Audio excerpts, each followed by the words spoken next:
The basics look like this. When a person is executing on a task, you give them a task, they have to think it through and figure out what to do. It stimulates a part of the brain called the dorsolateral prefrontal cortex. So that's the front part of the brain here.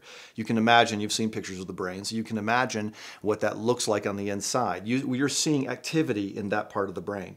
Now, there's another part of the brain that's really essential in this way as well, and we call it the nucleus accumbens. It's the pleasure center of the brain. If you were to see the brain from the front, right here, the dorsolateral prefrontal cortex, the executive center of the brain is right here. The nucleus accumbens is down here. What happens when somebody's really working on something they find absolutely compelling and interesting? It floods this whole part of the brain with activity in a way that actually stimulates the pleasure center of the brain.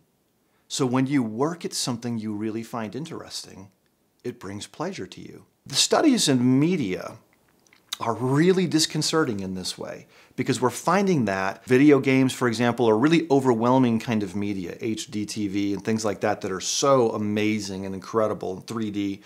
It stimulates the nucleus accumbens, the pleasure center of the brain, by draining blood away from the executive center of the brain. So it gives people the sense of accomplishment without ever having actually done anything. It has the same effect in the brain as somebody, except for the actual brain damage part of it, as somebody who smokes crack. It gives them the sense that they've done something really great when in fact they've done nothing at all. That's the effect that so much of the media has on kids today. And people ask me, well, why are so many young men passive? I can tell you the answer. It's very simple.